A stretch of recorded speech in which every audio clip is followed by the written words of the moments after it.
قال صلى الله عليه وسلم إن لكل شيء قلبا وقلب القرآن ياسين رواه الترمذي والبيهقي.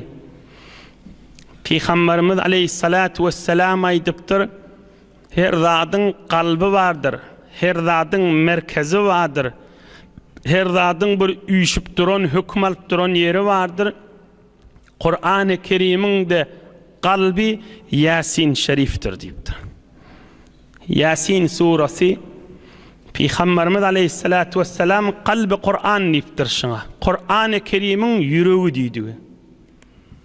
Ne kadar kan cavan oğullar, cavan kıyılar gelirler, guşilerine, mobil deska guşilerine Yasin şerifi geçirip,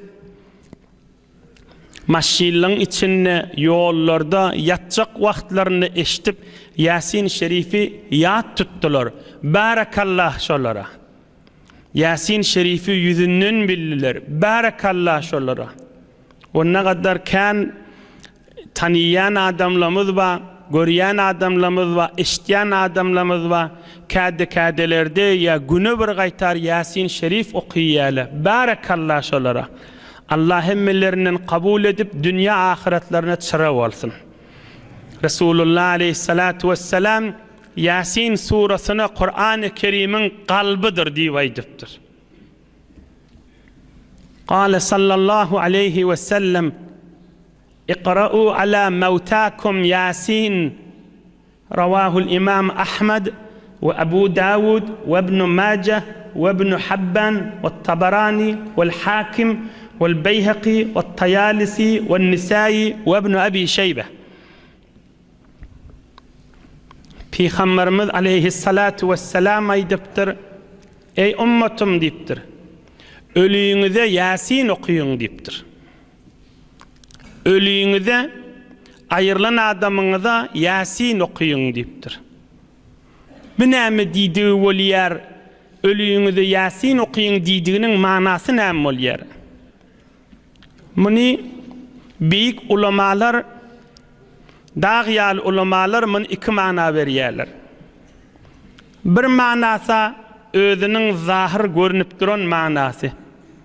Bir adam ayrılsa, dünyadan geçse, ölse, şoňa Yasin okuyun diýdigi.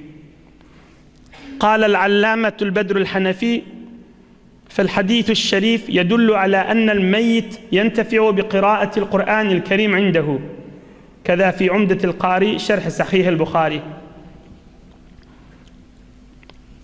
Bir adam dünyadan geçse, şoňa Yasin şerif okuyup ruhunu bahşetmek diýdigi.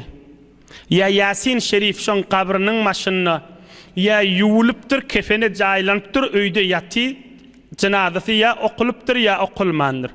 Ýanyna Yasin okuyun diýdigi indi bir manasy şu. O bir manasy ölüýüňize Yasin okuyun diýdigi, o bir manasy muny köplerçe ulamalar indika etjegimiziň manasyny aýtýarlar. O näme? Ellezine hadarahumul maut eyl muhtazarin ve aleyhil ekser. Yönü köplerçe ulamalar Peygamberimiz aleyhissalatu vesselam ölüyüňize Yasin okuyun diýdigi öljek bolup duran adama, ahirki ömründäki adama, can çıkmak acığına yatan adama Yasin okuyun diýdigi diýerler. Bir adam dünýeden geçecek bolup yatan bolsa, ey cemaatler, Resulullah aleyhisselamın buyruğu şoň ýanyna Yasin şerif okuyun diýer. ليستأنس المحتضر بما فيها بأن اللسان حينئذ ضعيف القوة ولكن القلب أقبل على الله تعالى فيزداد قوة قلبه. Çon ayrılacak bolup duran adam el ayağa güýçden gaçygyly, dili de güýje we zayıf. Fakat yüreği bahadirçek.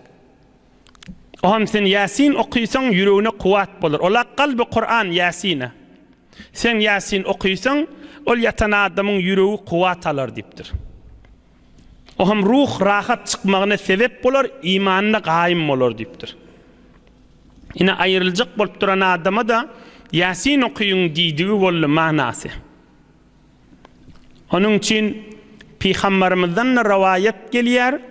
ve ashab-ı kiram da aytyanmış, men qara'aha inde meyit huvin aleyh, ravahul Beyhaqi.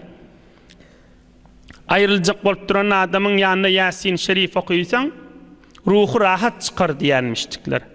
Kıyınçılık bilen çıkmaz. Yine bir de ikilenci manası. Fakat maritu ve guşiye aleyye ve udittu minel mevta. فرأيت قوما يريدون أذيتي ورأيت شخصا جميلا طيب الرائحة شديدا دفعهم عني حتى قهرهم. Beyik ulamaların biri aydiyar, birun özümden gittim diye. Oham bana ayırlı palani deyip dövrüğümü allılı üyüştülü dövrüğümü. Ve palani de ayırlı deyip men daşımarlılı bir yönü özünden gidiptir, ayrılmanırdan. Bir 1000 yıl bundan ozalkı ulamaların biri, Hazreti İbn Arabi değil ya, Kuddise sirruh. Oham özümden gittim, şol özümden giden yağdayımda bir tofar zatları gördüm, bana eziyet beriyerler diye. Ve bir zat da men yanımda durup şu eziyet verecek zatları kovyerler men başımdan ve men daşımdan diye. İnni bir ulamaların biri oğlun vaktında mariz oliye, özünden gittiye, bihuş oliye. Şu bihuş vaktini görüye, huş yok vaktini, bir tofar zatlaşına eziyet verecek bolýar ve bir zatlaş eziyet berýärler kowyar.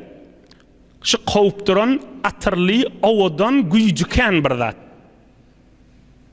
Faqultu men anta? Qala suratu Yasin. Oham men aýtdym şu bihuş walimda şol eziyet berjekleri, eziyet berýärler daşımdan we başımdan kowýanda da aýtdym, sen kim bolýan diýip. Onu ol aýtdy, men Yasin suresi bolýan diýdi. Oham şu wagt huşuma geldim, gözümü açtım. فإذا بأبي عند رأسي وهو يبكي ويقرأ ياسين وقد ختمها كذا في الفيض للعلامة المناوي رحمه الله تعالى.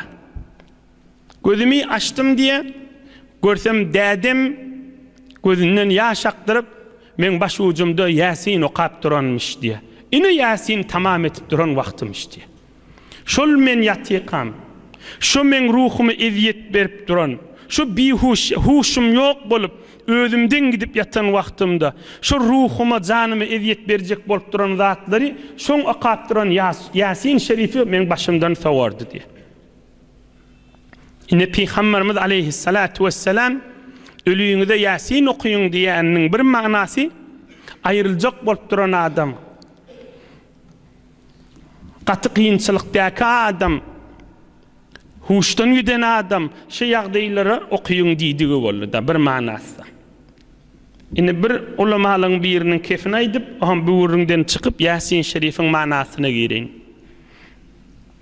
قال الشيخ المعاصر عتية ابن سالم هل نقرأه على موتانا بعد أن يموت أو بعد أن يدفن أو حينما يحضره الموت كل ذلك من أقوال السلف ومن أفعالهم فلا ينبغي الإنكار في ذلك إلى حد الخصومة. Ulamalar diýipdirler, inni biz netijemiz öljek bolup duran adama okuymalymy? Ya bir adam ayrılıpdır, yuwulypdyr, häzir öýde ýaty, şoňa okuymalymy ýa kabrynyň başynda okuymalymy? Amma ulamalar jogap beripdirler, üçüsünni sahabalar edýärdi diýipdir. Bir tofarly ayrıljak bolup tuqa okuyýar. Bir tofarly ayrılıp yuwulyp öýde ýöne ýaty kefellenipdir, şoňa okuyýarlar. O bir tofarly kabrynyň başynda okuyýar, ýa şoňa Yasin Şerif ruhuny bagşetýärler. Kaza fi şerh Bulugul Maram.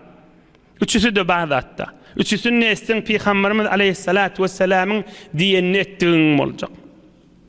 Ine bir kysgaca Yasin Şerif'in bir fazilati ve Peygamberimiz aleyhissalatu vesselam Yasin Şerif barada aýdan sözüniň manasyny hyzmatyňyza ýetirdim.